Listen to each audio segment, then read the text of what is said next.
ئەمە تەسبیحە لە ناوکی خورما دروست کراوە، ینی هەموو دەنکێکی ناوکێکی خورمایە ئەمن بە مەبرەت یا بە کوردی پێڵەن بڕبند، یعنی ئەوە تاشیومە و ڕێکم کردووەتەوە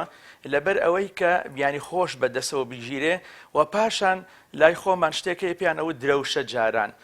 درەوشە بەوە کوونم تێکردوون هەموو دەنکێکی و بە دوو خەت ینی هۆنراوەتەوە. ئەمە شکلی مارە ئێستا، ینی ئەگەر جوان بیگرین ئاوا لە بەربینەدان بیبینن، ئەمە با بڵێن وەکو ئەڵێ ڕەس الحەیە سەری مارەکەی لای سەری منەوە کە ئەمە دەستم گەتۆ بە زمانیەوە کە گرتومە،